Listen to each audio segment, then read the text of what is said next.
Started. Welcome everyone. Today, it looks like we've got several folks on here. May have a few more joining us, but we're going to talk about fire ant management. And the way I'm going to do this, I got several slides. We'll run through this. I will take some questions, but I prefer to do that at the end. You can type them in the chat box if you want to do that, and we'll get those questions answered at the end of the presentation. So. The picture that you're seeing here is actually from my house. I took this a few days ago. I got a few pictures in here. Since I've been in Giles County, nearly 33 years or whatever it is. Most of those years I've been dealing with fire ants, especially since the mid 90s. Wherever I've lived, I've just grown accustomed to them. So probably most of you have as well. And these sites, like you're seeing, is not that uncommon, but you just deal with them and you treat some of them, and some of them I just leave alone if they're not bothering me. There's not many benefits to them, although there are some, but the problems outweigh the benefits that they provide. So we're going to try to cover several things in this presentation. Going to look at the history, issues, talk a little bit about the quarantine, just explain what that is, what that means, and it really shows where it is in the state, kind of shows their movement. There's been some research done here in Giles County. I touch on that. The real focus will be on the biology of the ant itself and then the mound, because all of that is important in the treatment and control methods and how we control them and have our best chance at controlling them. So that's kind of how we'll break this down. Just to kind of get started on the history, the imported fire ants was introduced from South America in 1918 in the United States. There was an isolated infestation in Shelby County in Tennessee in 1948 that was eradicated. Now what we're dealing with is the natural migration that was first documented in Tennessee and Hardin County in 87. Most of the counties across the state line, Alabama, Mississippi, that's probably where we really saw the early movement of the fire ant. There are three types. The ones we have are pretty much the hybrid and the black, but there's also the red imported fire ant. And this map here kind of outlines where we see the distribution of the red ant versus the hybrid or the black. And you can see in Tennessee, it's mainly black, hybrid, or combination of those. Now, this information I pulled from the Tennessee Department of Ag website and the UT website. I'll give you those addresses at the end of the presentation. Also, Jason Oliver with TSU, he's done a lot of work, and he's worked on two of the research projects here. He provided me with some slides as well, and so I think this helped document what we're seeing and where this movement is. Why fire ants can be successful is they can adapt. That's really the key to them. They're aggressive. They can attack, kill wildlife and livestock. They can eat just about anything. They'll eat dead insects. They'll feed on animals, earthworms. They're active. They forage away from their mound. That's kind of the critical point to know that they do forage out in a radius that can be greater than 100 foot, as it says here. They find all kinds of sites to adapt to all types of sites. They have few natural enemies. We'll get into that with some of the research. There are some things going on that we hope will help, but and then the artificial movement, and I think that's really where they got started in Giles County. It was a company that tore up a railroad track, and folks on here from Giles County may know down south toward the Aspen Hill Prospect area, there's a railroad track used to come through there, and they brought equipment up from the south, and that's where we think some of these initial mounds came in. They were actually transported on equipment. So that's a artificial movement is a real issue with them and helps them in surviving and being successful. And we talked about adapting to conditions. One of the things they'll do in flooded waters, things you notice these two mounds here, they are actually form a raft, and they'll put the queen, and you can see their eggs up on top. And some of these worker ants, I guess, will sacrifice their life to keep the hive and their queen protected and so forth. So that makes them really sometimes difficult to control, or not difficult to control, but that eradication is probably impossible. Some of the issues that we see, of course, stings. If anybody hadn't been stung by one, it's close to a wasp type sting. Sometimes requires treatment. Some folks have allergic reactions, just like they do to bee stings, anything else. So they can actually, folks can die and have died from fire ants. They attack and kill domestic animals, livestock. There's been reported cases of calves born, and if they're born next to a mound, those ants will attack quick, and if they get on that calf before the cow can clean him up, then that's a problem.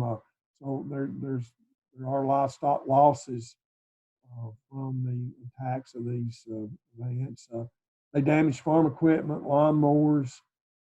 With these big mounds, some of these mounds, I've seen some mounds as tall as 2.5, 3 foot, maybe that long or wider, and so they can cause problems with equipment, chew on insulation.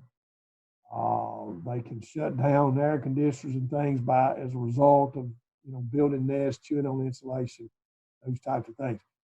I was surprised they caused approximately $2 billion in damage, and that figure may be a little low. It depends on where you go. It seems like to look up information. I think most of this came off the Tennessee Department of Ag's website. So understanding how they bite and sting, notice right here, they're saying they'll actually usually bite you first, and then they will sting, and they can sting multiple times, so they can rotate around that bite, and their stings will cause, as you can tell, these pustules that will form. And it happens pretty quick after a sting, but it's they pop you, you know it. It's not like a real bad wasp sting, but it's still a pretty good sting, and you do feel it. We talked about some of the issues of they've been known to folks have died from stings and bites. The 2016 right here, that's Channel 19 out of Huntsville, I think, documenting a woman that was killed.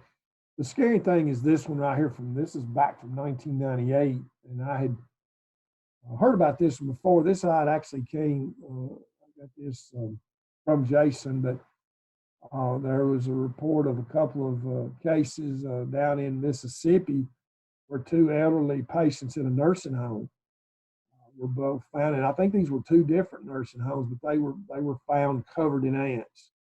And actually, both died. One, I think it was just shortly after, another a few months later. But I mean, that's the nature. And I think these patients were on the second floor. So we talked about how they adapt to things. That's, I think, something that can be a little bit scary about them in the way they can move and communicate, and then, and go up 2 floors to cover somebody laying in a bed. So they are definitely a nuisance problem, and can cause some serious injuries. And there's several documents here that basically are verifying that. Again, we talked about the problem with building sometimes in air conditioners and units and stuff. And the thing that gets me, just like this sidewalk right here, see these, they'll build up under these things and pull that dirt out. It amazes me sometimes where they can build. I actually had, we built a new house about 13 years ago, and I actually saw a mound being formed on the inside of my garage coming through concrete blocks one time. So, just got that under control and hadn't noticed it since, but it amazes me how these things operate and how they work. And you know, you might come and treat this mound here, and maybe you know, later on something another queen may find it, whatever. Next thing you know, it's up and active again. So anyway, really unique in how they sometimes build these mounds. One thing I've noticed, this is a picture from my yard from a few days ago. This mound is out on a shrub in a bed out in front of the house, and I cannot get the ants out of it. I'll treat them. I know I kill them. And they just come back and reinfest. You can actually take that dirt and move it. I have a couple times. Somehow, queen will find that and start a new mound and hive, and the next thing you know, you've got them in a mound. So they seem to reinfest mounds, or at least I found that on my property. We talked about damaged equipment. This is another shot at my house. My wife likes to mow the yard, and I say just bypass the mounds and I'll treat them. And you know, it's not good to hit them with a lawnmower blade, but I've got several spots like that in my yard right now. I've just treated them here recently, so I'm hoping some of these are going to go away. Talking about the quarantine, really, this slide, I just wanted to show you kind of the migration and how they've moved northward. I think the next couple of slides are courtesy of the Tennessee Department of Agriculture. But you can see in the red right here, this was the first, I guess, documented. We said 1987, Hardin County right here. But managing these ants by 89, you can see from 89 to 2005 where these ants migrated into Tennessee. And you can see kind of where this boundary is. And then from another 5 years, you can see how their movement went northward. Now, this is the latest quarantine map. And you can see they're almost 17 million acres, almost 2/3 of the state are covered. And I'd say probably by now more of these other counties are probably experiencing fire ants as well. You know, when they first started moving northward, I kept hearing stories. Well, they'll go as far as Birmingham, Alabama. Then they're going to go to the state line, and then they're going to go to Nashville, and you know, and you kept moving this. Well, what happens is, we talk about how well they adapt.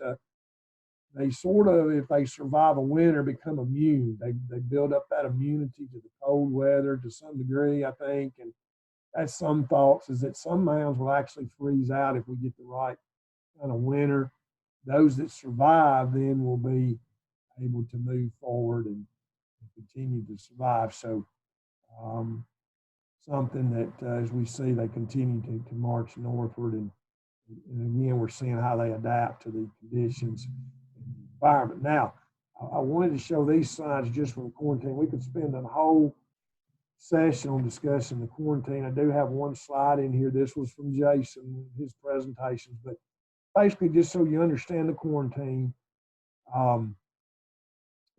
There's no regulations. If I'm selling hay in Giles County, I'm taking it to Lawrence County, for example, there's no regulations. But if I'm selling hay out of Giles County and I'm going to go to Robertson County or somewhere north where these ants are not found, then I've got to kind of jump through a few hoops, and there's an inspection and some things I have to do. And it's little things like,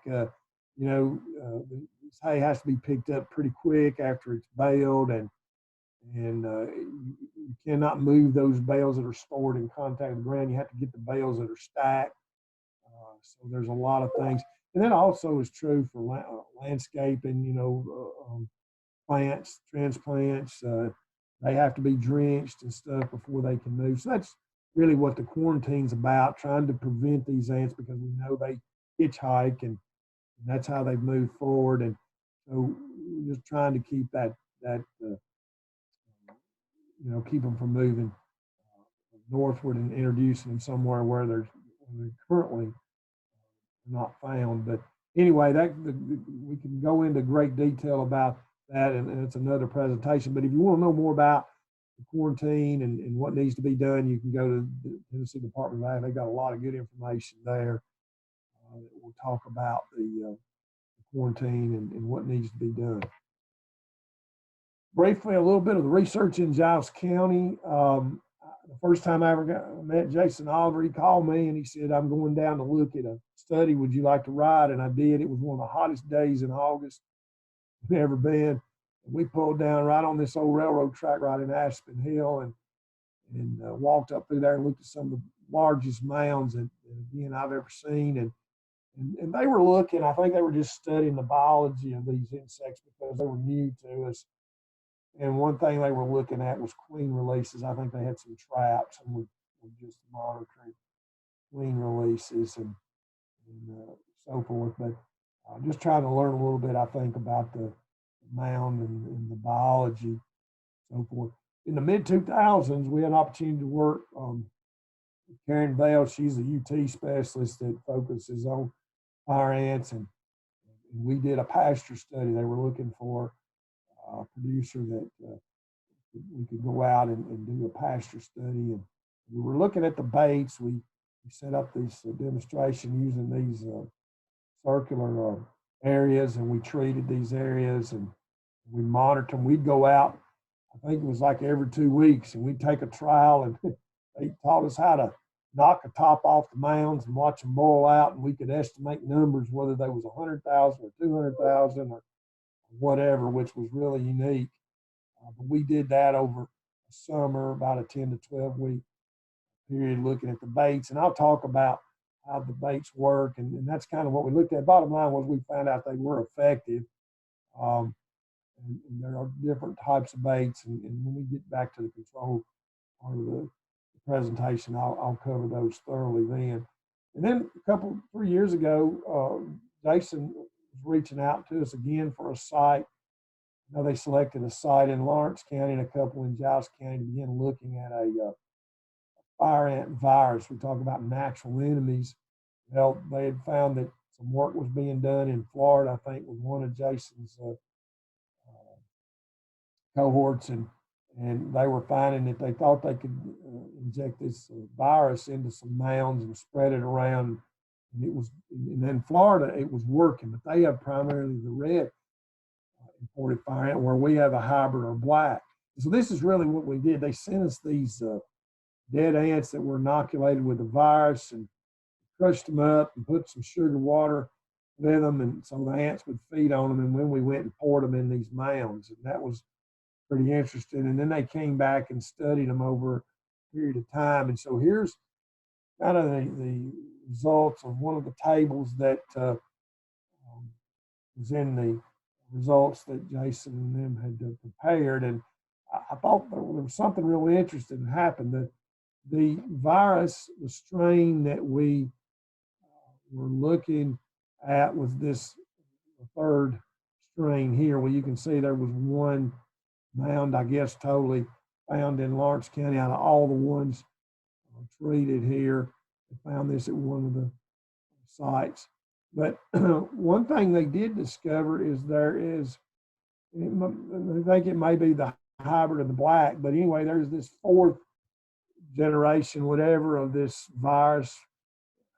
Anyway, they found that, and what was interesting in down here then in their summation is they said that this virus had not been reported in any literature, but it appears to be common. And so that is something that we don't know the effect of that. Is that going to be something we know? 1 and 2, I don't think, or they carry them, but I don't think they're very detrimental. Apparently this third one is to maybe in Florida and where they have more of the red imported fire ant, but maybe this is something, maybe this is going to be one of those natural enemies down the road. We don't know, but it was a unique find. It was right here in the Giles Lawrence County area. So real quick, let's jump on biology and we'll talk about how these things work. I think this will help you to understand how to control these ants. This is just the female ant on the left. These are the red important fire ants. Notice the difference in the male. And these are hymenopterous, just like bees. They act just like a bee. When the way they mate and they have the hive and all those kinds of things, there's a lot of similarities. And so basically, these are the two reproductives that's produced by the mound. So this is some good slides here that Jason provided me. I think is very beneficial. So what happens here is you have a mound that's fairly productive, and once it begins to grow, it will start releasing reproductives. And so those reproductives, they actually fly in the air and mate. And the male, pretty much all he does is mate and die. The female will land and she will drop her wings, enter the soil, and start the early part of the hive. And what she'll do is she'll lay a few of these, a few eggs, turn into a few small adult workers. And you know, she'll feed them. There will be secretions from her body that she will actually feed them to get them initially growing. And once they turn into workers, then they start foraging and start coming back to feed her. She begins to lay eggs, and then you get more and more generations of eggs growing in the mound. So when you know, and occasionally I'll see this. I walked through my yard a couple of days ago and I saw a little mound. It might be as big as a baseball, maybe. But you'll see this initial mound form, and it may not be very visible unless you almost step on it. It doesn't have a lot of ants in it, but again, they're starting to grow, they're starting to forage, and they're starting to feed that queen, and she's laying more and more eggs. And as the colony grows, they start to form these tunnels and these network, I guess, tunnels so they can get out and forage and bring back food for the hive. And so you'll begin to see these mounds grow and produce. And the larger they get, obviously, the more ants are there working. And so eventually the mound will get large enough that it will produce reproductives. Now, a key thing to keep in mind here, ants don't exit or enter anywhere here. And I'm going to show you the tunnels here in a minute. One thing they will do when reproductives are being produced is they'll open up this top so that those reproductives can leave. That's how they leave the mound. They don't leave in these tunnels that's out here on the side. They leave the top of this mound. Something I think that's kind of critical, these queens can live a while. She can lay about 2,000 eggs a day, and they can release 4,000 to 6,000 reproductives. That's one mound releasing that many reproductives. So that's how many more mounds could potentially be started should they all survive. And I'm sure they all don't, but the ones that do, again, get another mound and start laying that many more eggs. Now, one thing I'll mention here, because when we get to start talking about some of these treatments, it's important to understand that these workers there's a certain generation, you know, they don't live a great deal of time because there's always new workers being, you know, replenished, reproduced, and, you know, they'll continue, the mound will continue in that way. And so, you know, you have workers that'll finally die out. And so they're constantly, you know, turning over within that mound. And that's an important thing when we start talking about some of these treatment options to keep in mind.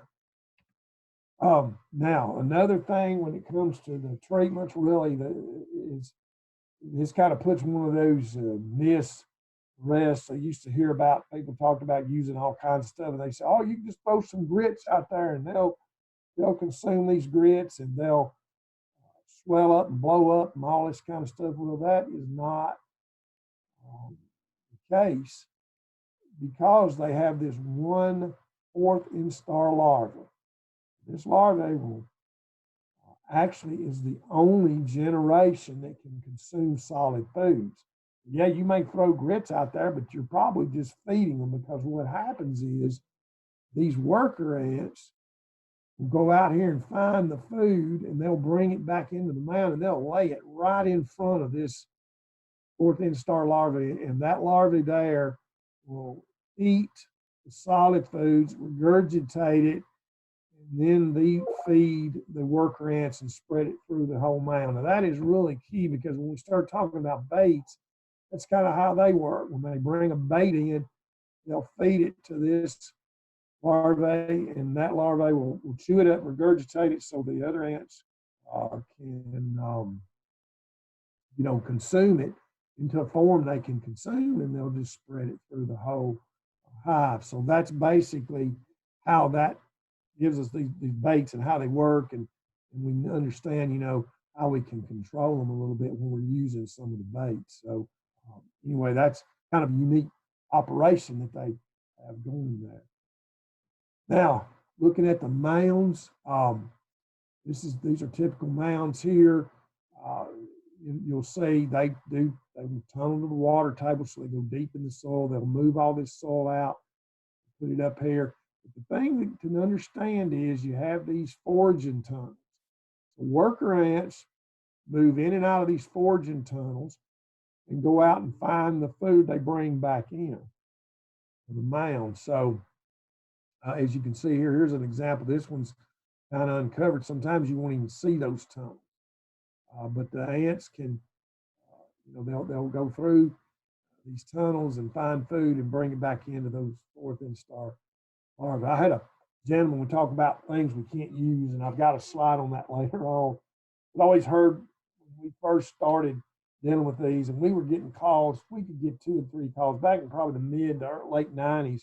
We may get 2 or 3 or 4 calls a day on fire ants. I mean, I learned how to sort of a memorized speech that I would give on what's going on and how to control them and so forth. But man, everybody said, "Oh, I got them with that diesel fuel, or I got them with oil or gas or whatever." I had one gentleman tell me one time he traded them with gasoline and then decided to light it, and he was laughing because he said, "Boy, that shot fire up all over the place out here on the ground." Well, what it did was that gasoline come out these tunnels right here. So we just don't recommend gasoline. We'll get into that later, but that's not something that we want to recommend there. So here's what the structures look like on the inside or underground. This honeycomb look, and that's where they're moving massive amounts of dirt out of there. And that's kind of what the mound is. You can see how those ants travel through that mound. So we get into a little bit here on making the applications. We're going to talk about how to make applications, and then we'll come back to some of the products and things that you can use. But we're looking at the biology and how these things work. We talked about how these ants, only the reproductives exit the mound. So applying a bait on top of a mound is pretty much useless because they're never going to find it.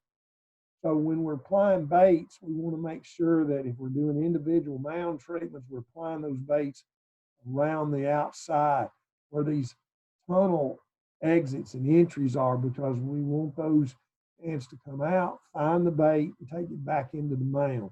Now we can do individual mound treatments if we've got a high number of mounds, say in a smaller area. We can actually go out with a broadcast type of seeder and make these applications. Now, one thing that I'll warn is that here, these are all pesticides that we're using, and there are rules and regulations that go along with using these. Actually, if you apply a pesticide without using the proper, what we call PPE, personal protective equipment, it's actually off-label and against the law. So when we're making these applications, and I know one of the labels says even on the baits, long sleeve shirts, gloves, socks and shoes, pants, that type of thing. So we are supposed to make these applications using the proper PPE when we do so. So anyway, we got the individual mound treatments, and we've got the broadcast treatment. Now, most of you, if I gave you a soggy piece of light bread, would you eat it for lunch today? Most of us probably would. Same thing with the bait. When it comes to the baits, if they get soggy, they're not going to consume those.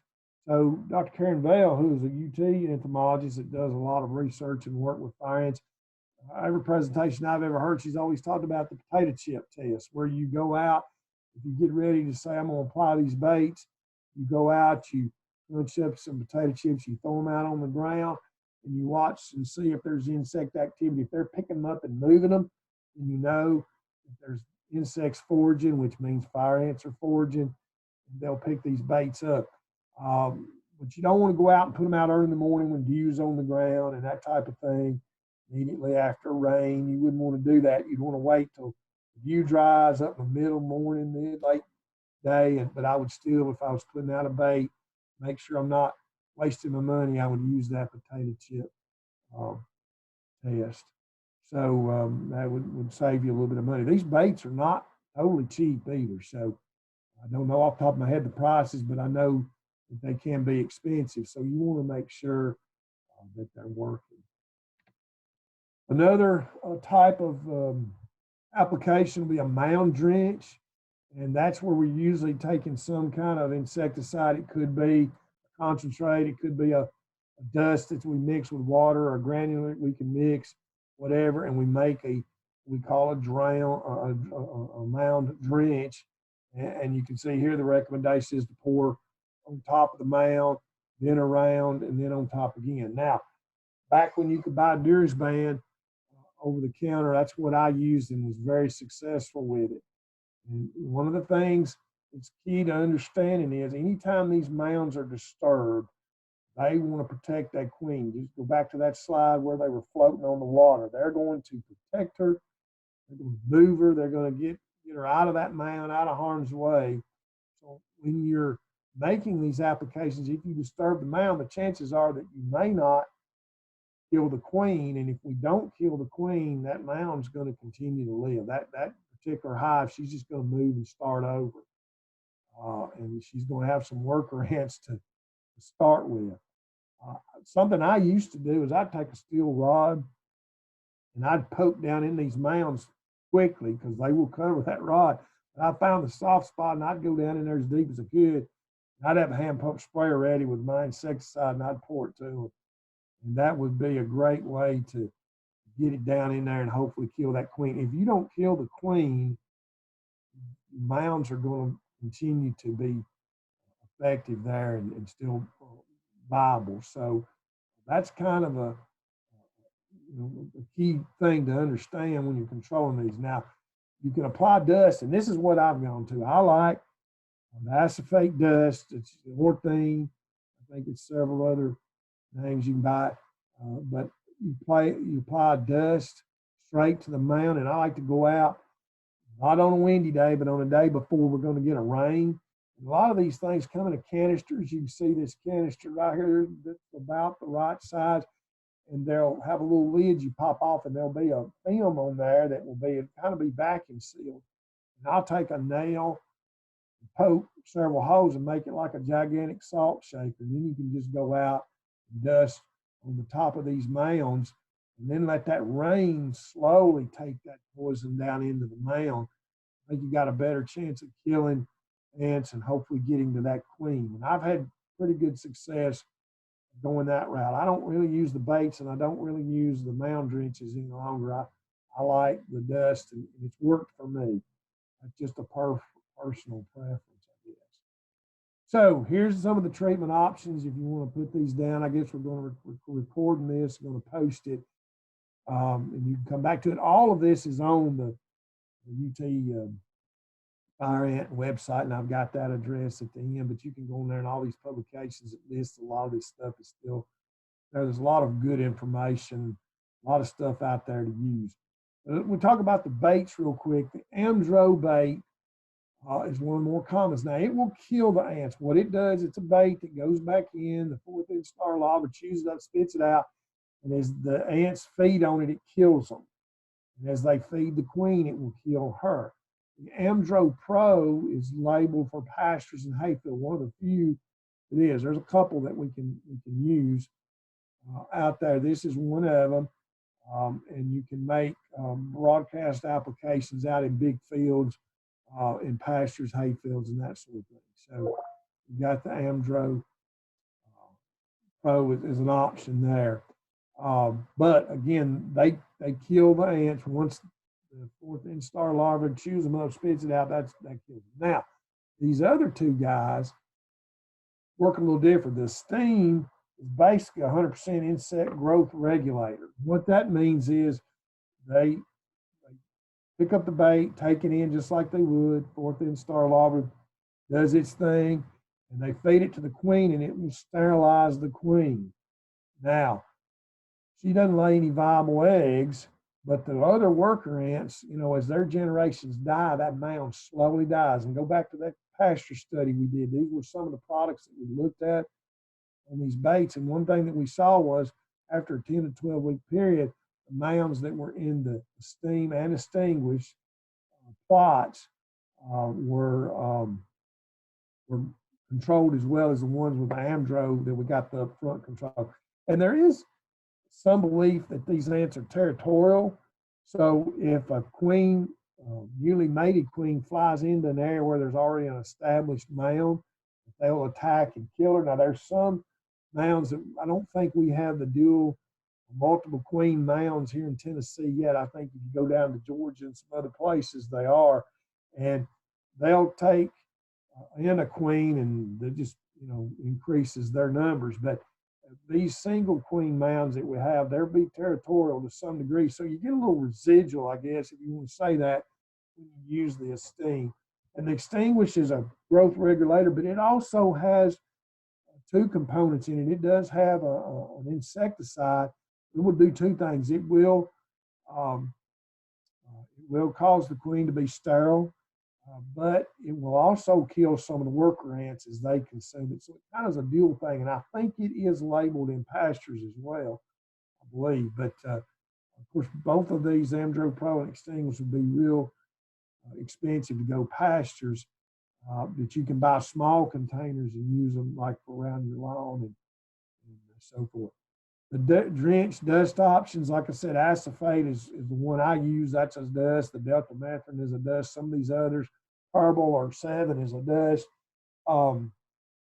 The others are sometimes will come out as maybe a liquid concentrate, and you would mix so much with water and apply as a drink. So you can do that.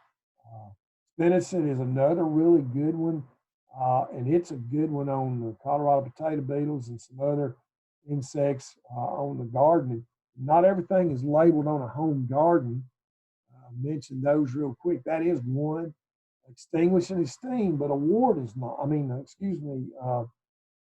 Amdro is not.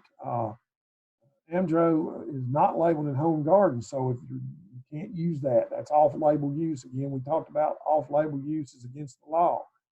So Extinguish, Esteem, those products. 7 is a natural one that we use in the garden a lot.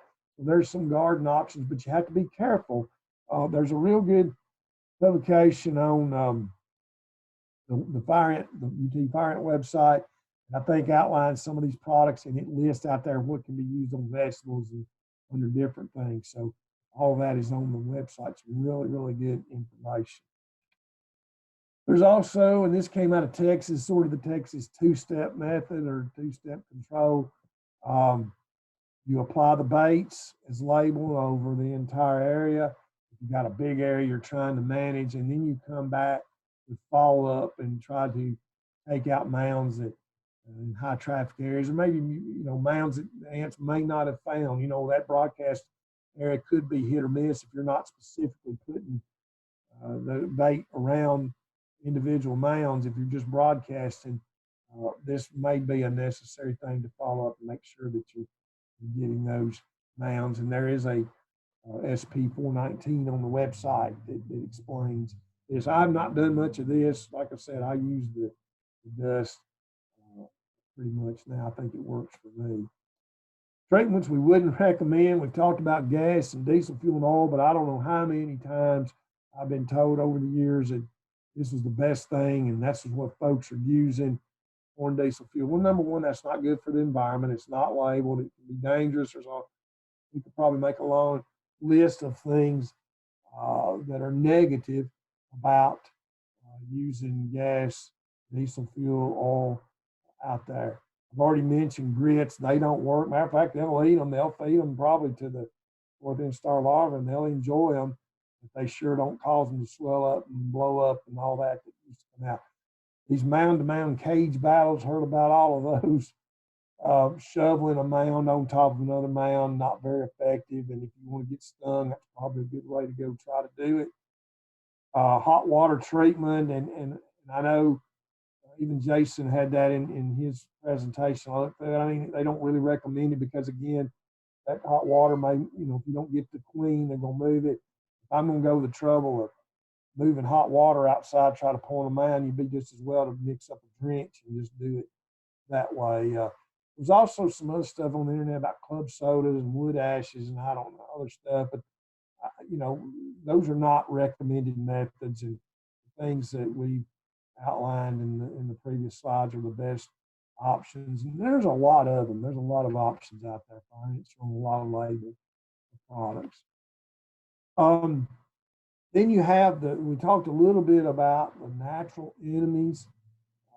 There is one that we have in there that's decapitating the fly, which the day that I was out with Jason 3 years ago when we were treating for this virus, he was talking about the fly. He even showed me a couple of them. We found a couple flying a couple of the mounds, and they kind of fly those mounds and wait till they see those worker ants, I guess, come out, and then they attack. And what they do is basically they lay an egg in the thorax there, and that egg hatches and the maggot crawls into the head of the ant and feeds. And once really they lay that egg in there, that basically that ant becomes a zombie. You see there at the bottom it says a zombie, and they don't really perform their function as a worker ant. So you've done two things there. You knock that one ant out of service, and then from his head capsule is going to come another fly. So they got a long way to go to build a population that would probably help reduce mounds, but they are out there and worth mentioning, and they are in our area. I mentioned the references. The first reference with TDA and all that information on there about the quarantine, you can find all of that. Go to fireants.utk.edu. That's the UTA site. It's lots of stuff. A lot of these pictures, images, and things I use in the presentation can be found there in publications. There's a lot of good information, and I want to mention Jason.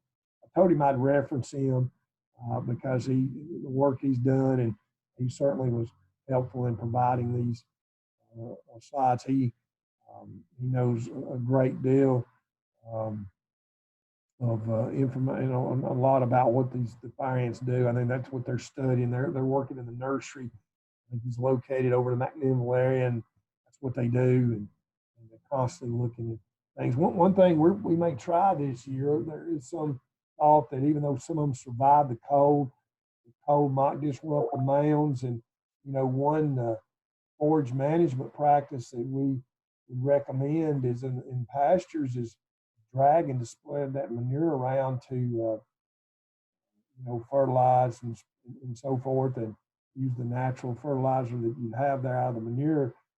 Something we've talked about doing is maybe working with the producer, try to do that in the winter. I think I've identified somebody that wants to try this, and we may come down and evaluate mounds and then let him do his thing and try to, on a really cold winter day, try to expose some of these mounds, and maybe then come back after that and find out how many of them maybe were killed out, if any, because they were exposed to the cold. But that's something I think some of the researchers are beginning to think might be another option that we could do and look at. So hopefully that'll be something we'll have some information on in the future. And I guess that wraps it up. There's my contact information, email. If you got any questions, you can holler at me or send me an email, and or we'll take some questions now. Matt, I don't know if there's any in the chat that we have, but we'll be glad to try to answer them. Oh, there, excuse me, there's none in the chat, but if there's anybody got a question, feel free to shoot in right now.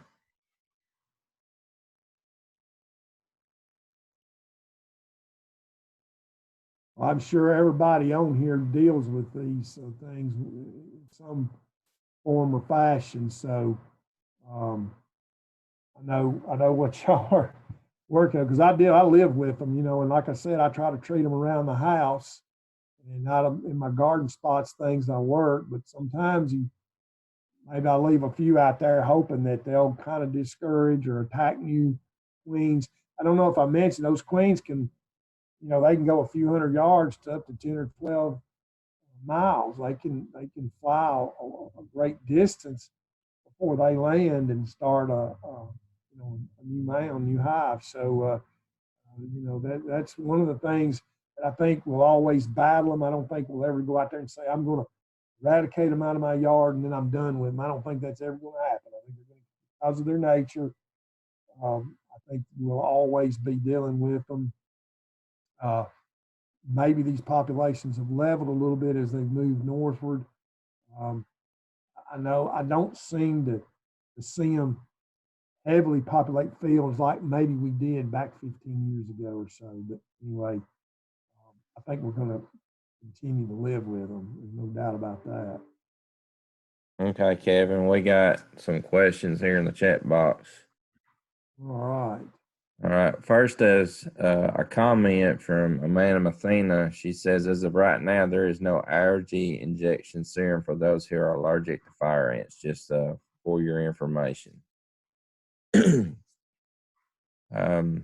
First question is, April Ray wants to know, has any research been done on diatomaceous earth as a dust treatment?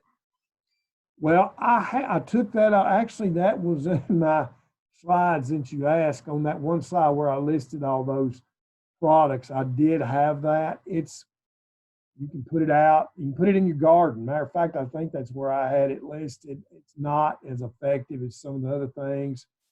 If y'all don't know about it, it's really sharp. It's real tiny grit-like thing, but it's really, really sharp. And so the idea is, when these ants crawl through it, around it, over it, it kind of cuts them and that type of thing. And so, yeah, it can be used. I don't know that it's effective, but especially in gardens where you're limited, some of your options are limited, it can be used there. Okay, the next question this is from Sandy. She says, it seems to me that fire ants used to disappear in the winter and now they're year round. Is this just my imagination? Well, it goes back to their ability to adapt. And we used to think that the winters were going to kill them out, and they did. And I think that's what you were seeing early on. Now, every hive that survives a winter, all their reproductives that they produce are going to be able to do it. And I think that's why we're seeing them survive. I'm anxious if we get to do this little code deal with the dragon and opening these mounds, whether that's how effective that's going to be, because now that they're used to the cold weather, I think that's going to be less and less a thing that we can count on. Hey, these mounds are going to die out because of the cold, because they're adapting and surviving. And as I said earlier, they used to think they wasn't going to be as far north as Mobile, Alabama, and then it was Birmingham, and then they kept moving northward, and now they say it won't get into Kentucky. Well, one of these days they'll probably be there too as they adapt and move forward. Hey, Kevin, I got a third question for you from Melinda Lambert. She wants to know, will fire ants attached to a honeybee hive, will they attack the honeybees? That's a good one, and I don't know about that. I wish I had my honey expert on here. That's a question for Benny, Linda, but I know this. They actually will protect. Y'all know the woolly hackberry aphid. There's some thought that they will protect it. The woolly hackberry aphid goes in and causes all that, produces honeydew, and it causes the sooty mold that gets on hackberry trees and everything under it. Aphids will go in and actually feed. The lady beetles will feed on those aphids, but there's some thought that the fire ants, they forage the honeydew, so they will actually protect those aphids from some of these predators. That's actually, I think, there's been some work done into that, maybe, or some thoughts that actually would happen. So if that's the case, if they're foraging honey, they're probably going to protect those bees more so than they would try to attack them. But there is some, I have heard that before, that they'll actually protect the woolly hackberry aphid because they forage the honeydew.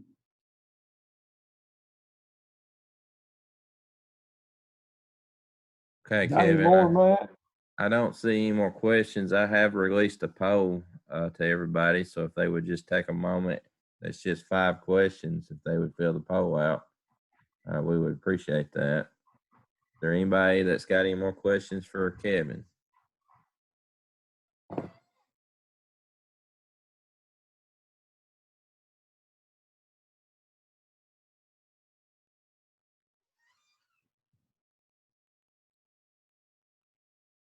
And Kevin, that is it, I think.